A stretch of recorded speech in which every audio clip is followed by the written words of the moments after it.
Hundreds of entrepreneurs battle to be on Money Hunt. My name's Christine Bernard. I'm the CFO of Artemix.com. Our business plan calls for $1 million. My name is Ron Splinter. I'm president of Focus Foods Incorporated. Our business plan calls for $3 million in capital. Mary Sitton, founder of Just Imagine. Our business plan calls for $2.1 million. My name is Alan Goda, president of Sign World TV. Our business plan calls for $2 million of financing. Only 2 will make our show, and only 1 will win time with our Money Hunt Mentor. Stay tuned.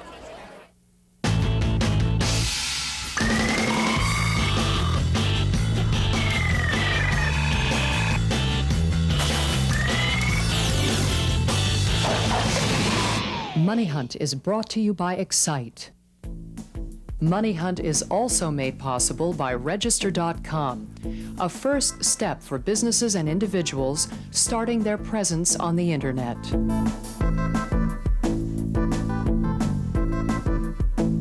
And Jordan Industries, acquirers and builders of entrepreneurial ventures in a variety of industries.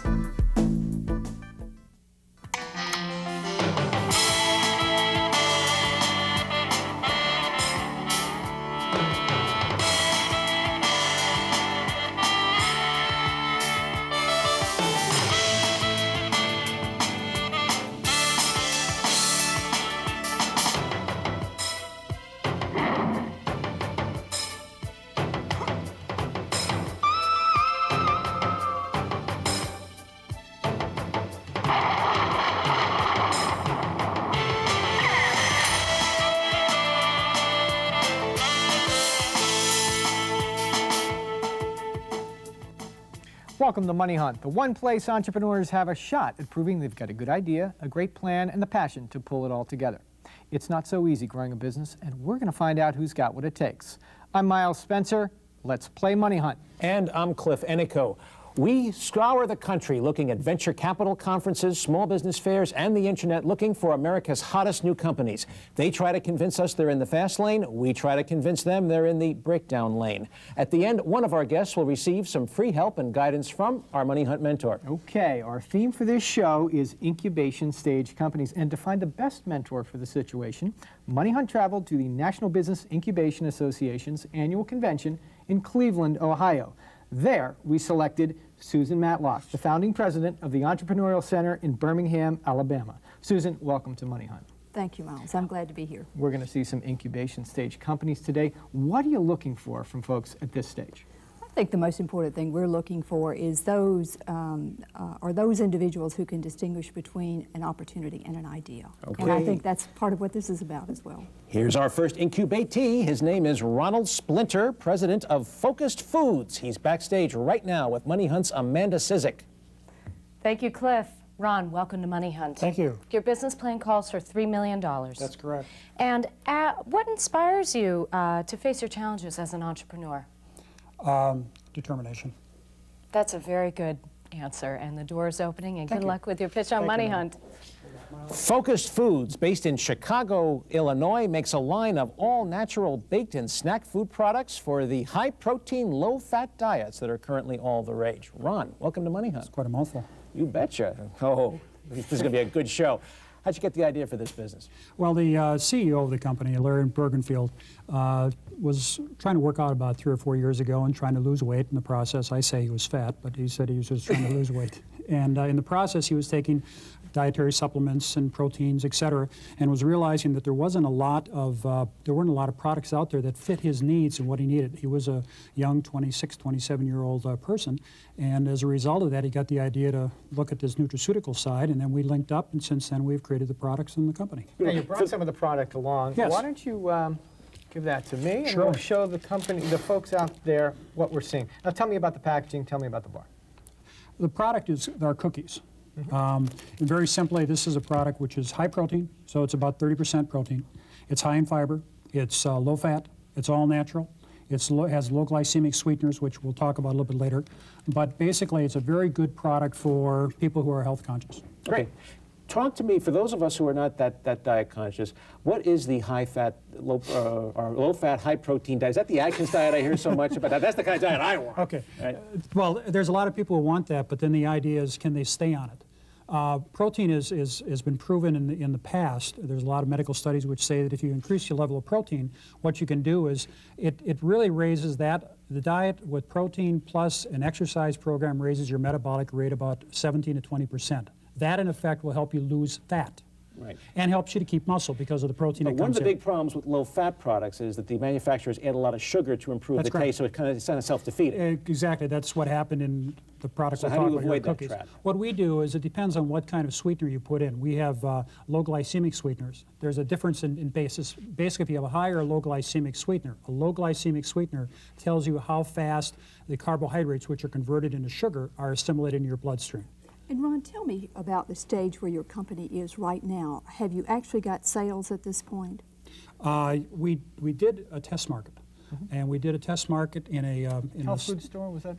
We did it in health food stores. We did it actually across health food, fitness, supplement stores, dietary stores. We did it in some supermarkets. What kind of feedback did you get from that test? Sales were twice plan.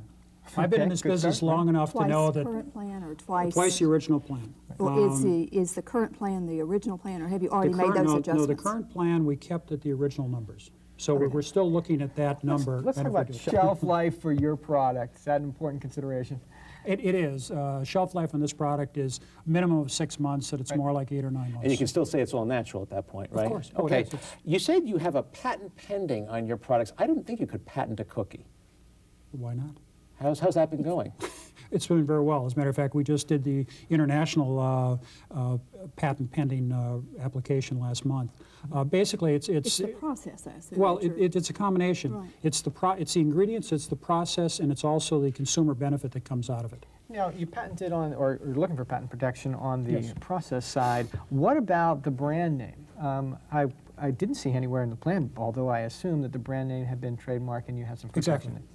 We did that. We did have someone else who owned part of that, and we purchased it from them. Great. And Ron, one of the things I was interested in my business incubation center, I have a company who is producing a food product, and they have contracted out the actual production, as I noticed that you have. What's the capacity of that entity that you've contracted with? I noticed that you had anticipated initial sales of $3 million or so.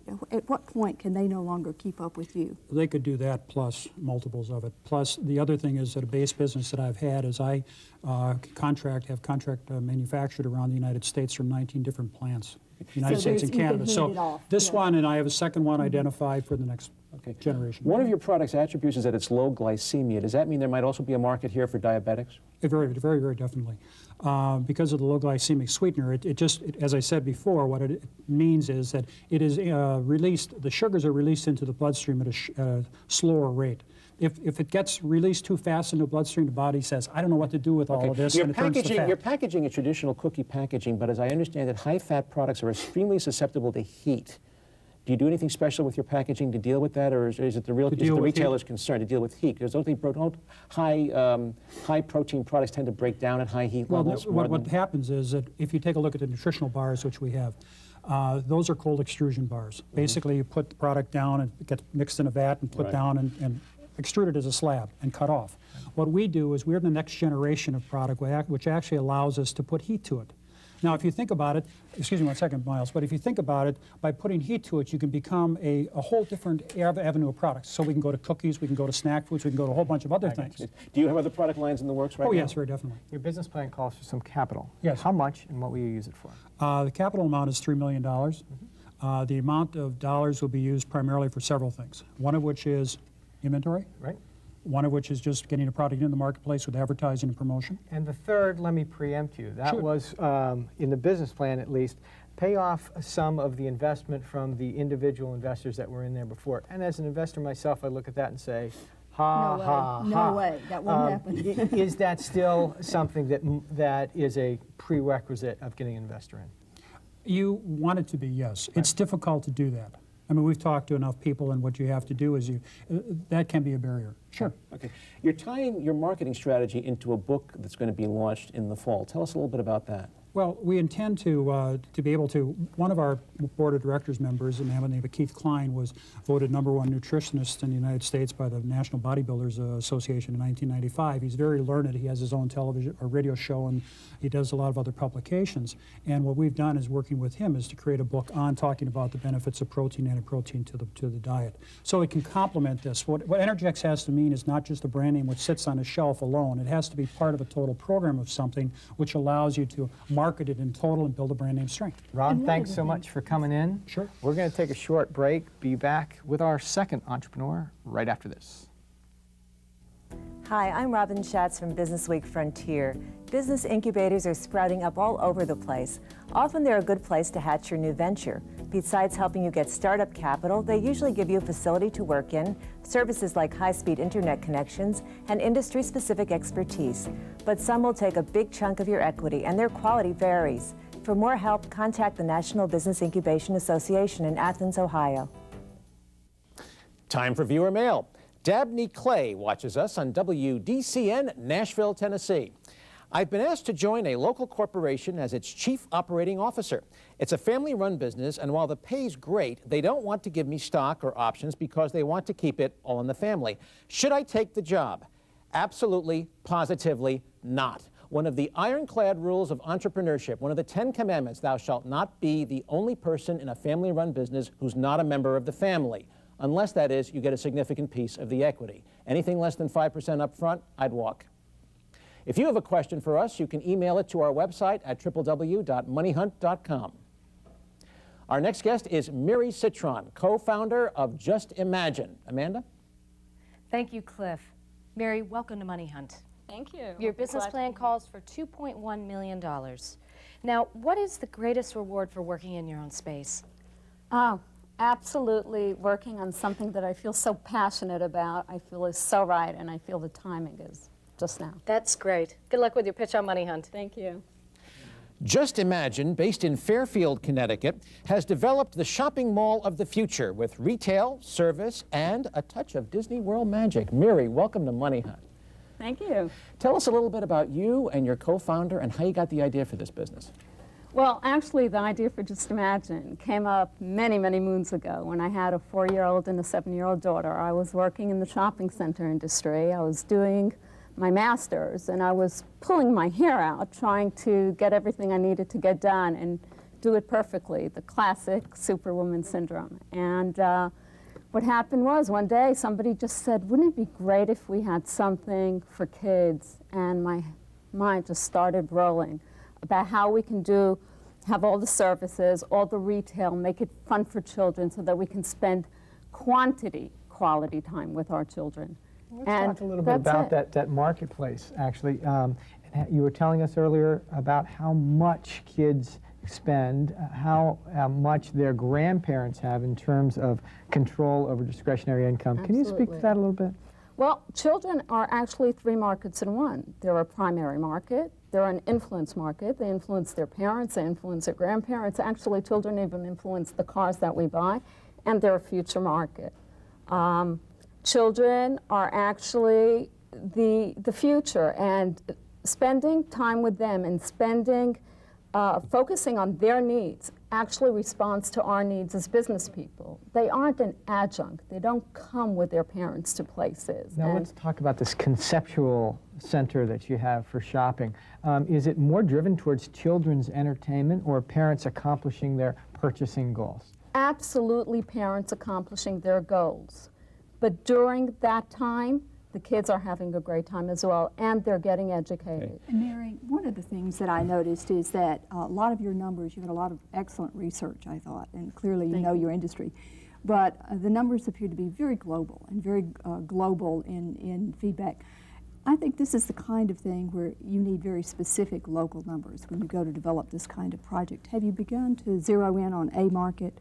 Actually, that's the next level that we're going to. The information is very limited. We went straight to the sources. When we got the number on kids and how much children spend, it was with Professor James McNeil, who's one of the leading forces in the children's market and researching that.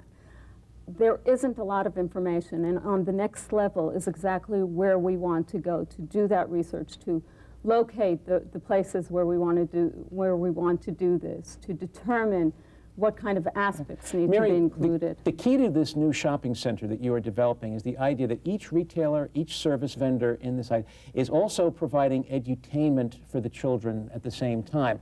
Now, would that edutainment be provided by the retail chain, or would you help broker that with other edutainment content providers?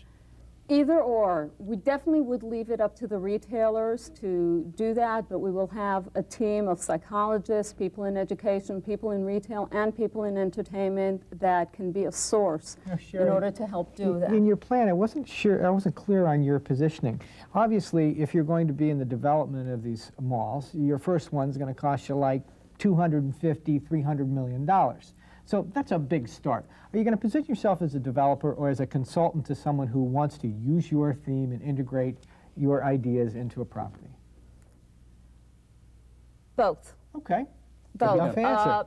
I need to say that this concept can definitely work as a repositioning concept for a mall that is not doing well. Right. It is in existence, and because of our approach, we can shift it in order to respond to the needs. Have you had any discussion with the developer at this point? We are now having discussions with developers. Okay.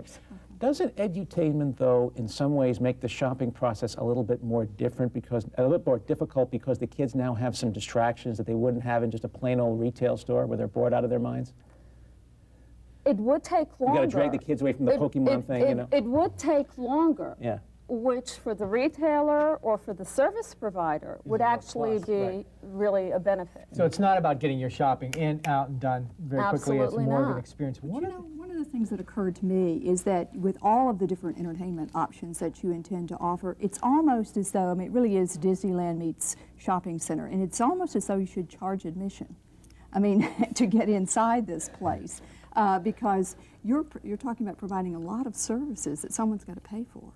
Well, you know, we immediately assume that children need very intricate things in order to keep them occupied, in order to be interesting. And I'll grant you that for an 11-year-old, doing something on a computer program would be interesting. But for a 2-year-old walking into Radio Shack with his father, just 2 cups with the string put together, you know, and showing the child how communication works is really... Your business plan calls for some capital, Sherry. How much and what would you use it for? $2.1 million, and we will use it for furthering the research. One of the things that I mentioned before is that it would, or actually you mentioned it, that it would cost $300 million to build one of these complexes. That's a very high risk. Okay. Mary, I noticed that your website is justimagine.org, not .com. Is that intentional, or could you just not get the .com name? Because this is definitely for profit, right? It is absolutely for profit, and it's actually just-imagine.org, and because .com was taken, so we went to There was one interesting part. Now, I understand that research is key to the development business, especially when you're putting together a large project. Like someone would with your concept. You talked about parking 3 different times within your business plan, and how it was important to have parking that was close, moving people throughout the facility. Do you have a bad experience with that? Go to any mother who has a 2-year-old and a 3-year-old child, and she needs to take them in and out of the car, into their seats and out of the seats, and walk a lot with them in order to get what she needs done. Mary, good presentation. Thanks for coming in. We're going to take a short break. Be back with our partners meeting right after this. Carl Sondheimer was an engineer, but late in life he opted to mix his technology expertise with his passion for cooking. Roaming through a cookery show one afternoon, he spotted an elaborate blender that could do just about everything but the dishes. Unfortunately, it was too large for anything but a huge industrial kitchen. Still, his appetite was whetted, and Sondheimer whipped up a version just right for the home kitchen. In 1973, his Cuisinart became every cook's indispensable tool. Now that's a great idea. Welcome back to Money Hunt. This would be the partners meeting where we break down the plans. Let's start with Ron from Focus Foods. You know, further along in his business than the plan implied, and Ron's experienced 36 years in the baking industry. That was a plus, didn't really come out in the plan. You know, the Atkins regimen, if you will, how long is that going to last? Maybe 3 more years. It's interesting how everybody wants to cheat the system when it comes to dieting. And is his product the answer? Don't know the answer to that. Cost of building a brand is what really came out in my mind in the food industry. Enormous. Cliff. Miles, he's 36 years in the business. Very few people know the cookie business better than he does. The high-protein, low-fat, low-glycemic market is red hot right now. He's leading the pack. I think this is a winner. The only thing is, I'm not sure I buy the patent pending on a cookie. I don't think there's going to be anything too much to prevent Nabisco or one of the big players from coming in and spoiling his mix somewhere down the road. I think the thing that concerned me the most, to get to that next level, I think he really does need some adjustment in the business plan. I don't think it truly reflects where he is, as you alluded to earlier. And I would have concern that to get to the branding situation and to get out the way he needs to get, it may take more money than what he thinks it may. To his credit, his plan's evolving, and even after he submitted it to us, he had additions to make to it. One of the other things from the plan that really begged the question was the tests with a couple of health food stores, et cetera. We would have loved to have seen in the plan, hey, how'd you do? What were the results? Which one are you going to sell to? Which one are you going to focus on? And it just wasn't there. But now, I think he knows where he wants to go, though, Miles. I'm not so sure I buy that. Also, the tie into the book, brilliant marketing strategy, because that's how people find out about fad diet, latest diets and things like that. Books need distribution just like candy bars, and if the book doesn't have distribution, it's not going to drive the candy bar. The other market, though, that was mentioned during our discussion had to do with the diabetic market. And I don't think that's reflected in his numbers at all. Let's move on to Miri from Just Imagine. That was the family fun center shopping thing. Well, first of all, I thought neither fish nor fowl. Are we going shopping here, or are we having fun with the kids? But there's a great place just up the street in Norwalk, Connecticut called Stu Leonard's, where people buy groceries and kids have a blast. Can someone do it with general merchandise? Maybe. She's very in touch with mothers and their needs. She's experienced that. She's smart, and she's had tremendous success previously as an entrepreneur. I like to see a jockey that's been around the track once. Quality of life and everything that you do, mothers around America are going to be very happy. Absolutely, but you know, Miles, this is a lot more than mothers. She's on to exactly what shopping centers need right now. Shopping malls are losing tons of business right now to the internet, to big box retailers. They got to become more like theme parks, and that's exactly where she is. She's had some of the top marketing research firms in the country do. This is not just an idea. This is incredible research. I think I may buy this, although I don't think she should be doing her own freestanding malls. I think what she should be doing is helping some of those 40,000 existing shopping malls convert to this concept, or get on a plane, go down to Orlando, meet with Michael Eisner, and say to Disney. I absolutely agree. I think to be heading down a road where you're going to spend $2.5 million more in research and thinking you can get those that financing. I don't Susan, think it's any place I can get milk, gym shoes, and the cat neutered in one place, I'm sold. The rules call for you to choose one entrepreneur, spend some time with, and give some help to. Who's it going to be? Ron from Focus Foods or Miri from Just Imagine? I think that I would choose Focus Foods, and primarily because I have more experience in dealing with that kind of product than I do with the freestanding shopping mall product. But I would choose to spend time with Ron. Great. So it's Ron backstage with Amanda. Thank you, Miles. Mary, one day, Moms of America are just going to be bowing down to your feet. Thank you. And congratulations, Ron. You have won time and help with our Money Hunt Mentor. Here's Susan's card. Congratulations. Thank you very much. You bet. Back to you, Miles.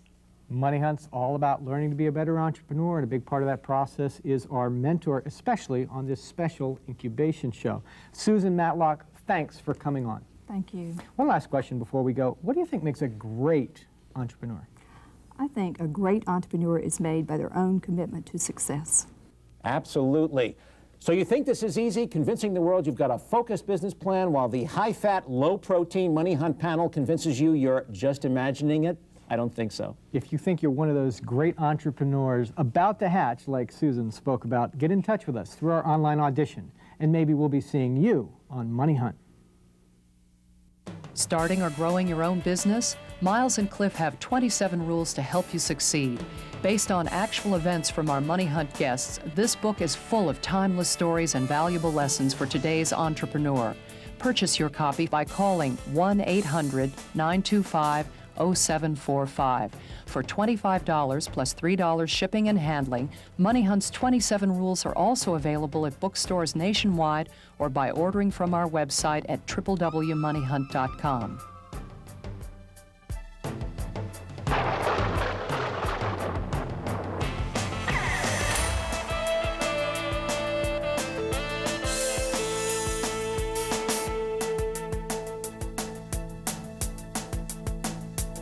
Who'll win Money Hunt's Wow, What a Great Idea contest?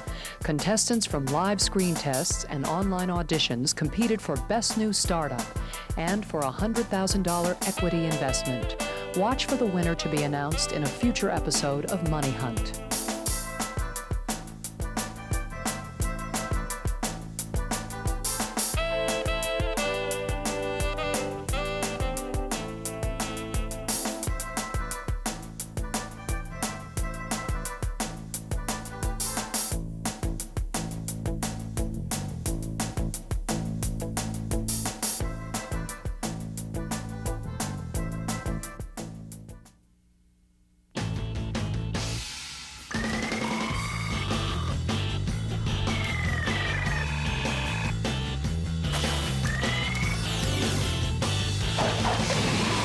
Money Hunt is brought to you by Excite.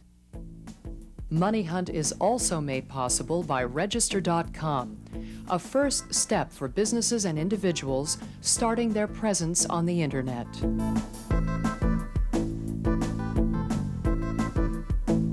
And Jordan Industries, acquirers and builders of entrepreneurial ventures in a variety of industries.